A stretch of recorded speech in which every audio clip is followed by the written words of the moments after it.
everybody. We are here with Jonathan Lovitz, who is the Vice President of External Affairs at the National Gay and Lesbian Chamber of Commerce.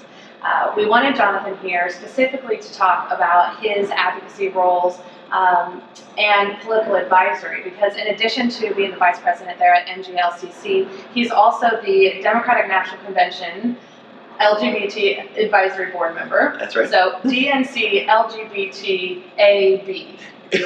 Are there any other letters that you would like to be identified? I'm sure we'll get there by the end of the year, absolutely. Perfect. Yeah. But we know that all of you are prepping so specifically about the presidential election, and so we're going to take May to discover some perspectives from both the Democratic and the Republican Party. So jumping right into it, from your perspective as a Democrat, can you give us a quick recap of the state of the Democratic Party right now, Hillary versus Bernie? Sure. Well, we started with 3 candidates. We're now down to, let's say, about 1.5. We still have 2 candidates in the race, but mathematically it really has come down to 1 at this point. Secretary Clinton has come out far in advance in terms of the numbers in both voter turnout and also delegates. Super delegates aside, which is a whole other set of people who have the option of choosing who they vote for at the convention in July, her numbers are way, way up. By the time we get to June 14th, which is the last primary in California, it should all but be settled. So we're not going to see the same kind of contested floor fight that we were expecting to see on the Republican side, which has now whittled itself down to 1 candidate. Right. And speaking of that side, from your perspective, what did Ted Cruz dropping out of the race, first announcing a vice presidential candidate and less than a week later dropping out of the race, what did that do to the Republican Party? Well, they lost any kind of mainstream previous, a candidate with any kind of previous electoral experience. So right now, the hopes of the entire Republican Party are pegged to someone who is known for going bankrupt no less than 5 times and choosing to insult just about every minority group that makes up the entire electoral base of the United States. So it's going to be quite an uphill climb, especially when you look at the autopsy report that the RNC, the Republican Convention, put out after the last election, saying we must do better at meeting women and Hispanics and African Americans and all the other minority groups that are growing in the United States. We have to meet them in the middle with a candidate who will speak to them. And that went completely out the window. Right. So what do you think then, now Donald Trump essentially is the nominee of the Republican Party, what does that do in the general election, Republican versus Democrat? How does that split the national vote? I mean, this is fascinating. This is something we haven't seen in a couple of decades now. We're starting to hear rumblings of Republicans for Hillary, which is fascinating, something really nobody would have expected 3 months ago.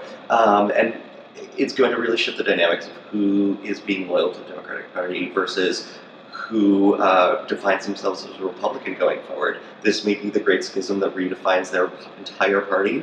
In much the same way that for the Democrats, this is an opportunity for us to see, a really strong progressive voice on the left shifting party idealism. For decades, everyone was moving closer and closer and closer to the middle, thinking that's where you appeal to the most people. Well, now parties are pulling further to the sides.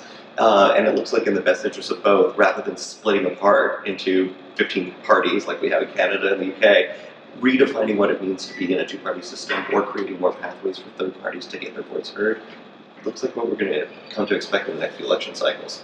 As a New Yorker, and as Mallory and I, live here, Michael Bloomberg was a very well-known person in New York, well-known and respected person, and was thought to be a viable third-party candidate, independent candidate in the presidential race, but he had only 20% name recognition across the country. So do you feel it will ever truly be possible to go beyond a 2-party system?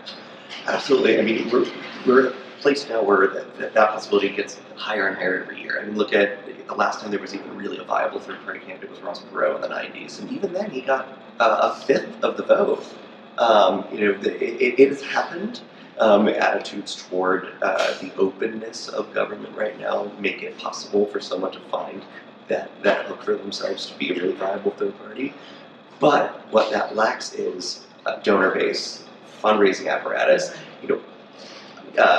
decades worth of mailing lists that have come together. There's a machine at play. And we want this to be an open process and have all voices heard, but there's also a mechanism that makes it all happen. And that seems that with Michael Bloomberg being a billionaire, that that was your one answer to, Right. to get over that hurdle. Going back to Hillary and Bernie, Bernie has so much interest from the millennial vote. Hillary has a lot of distrust from the millennial vote. What do you say to that?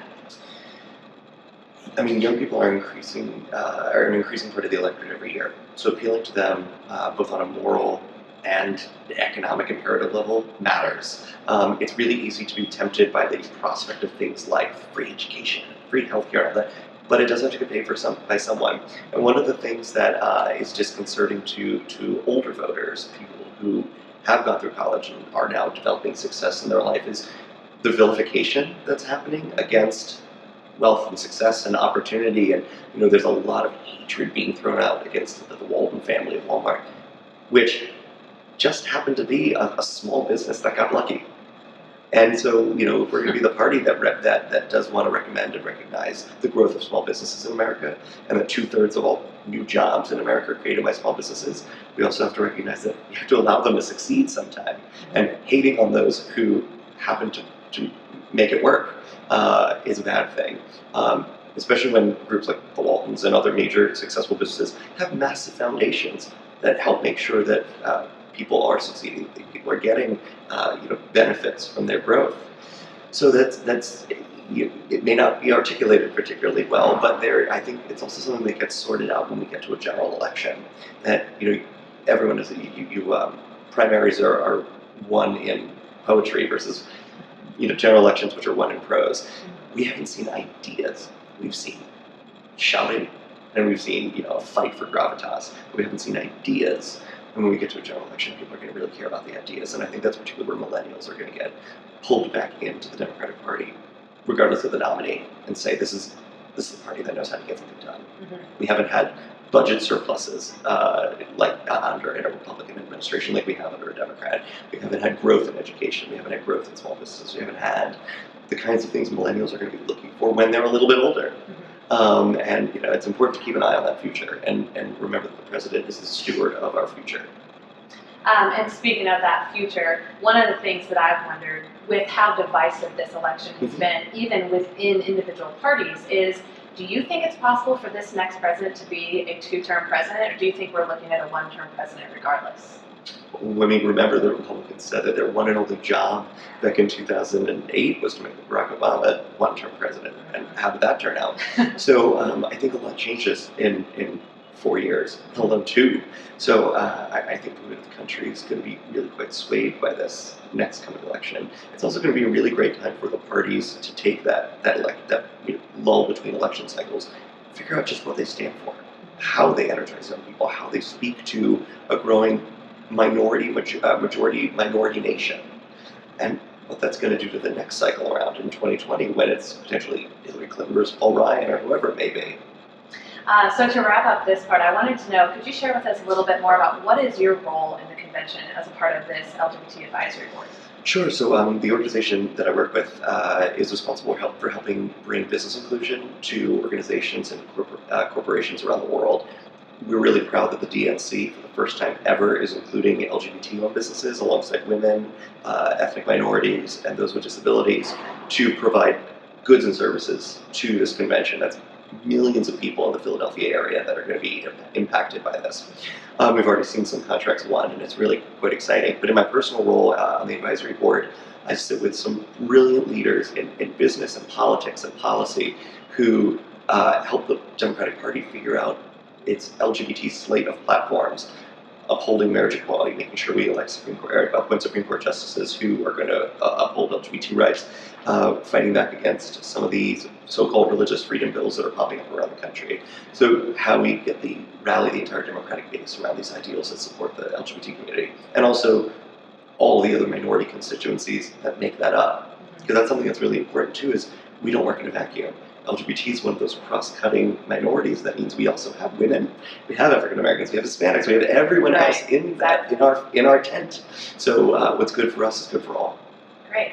And we're going to come back and talk to you about that in the next segment. Sure. Give the girls a break to be able to digest all of that information that you've given us about the presidential candidacy. And we'll be back to talk about specifically the LGBT issues around the country. Thanks. Thank you.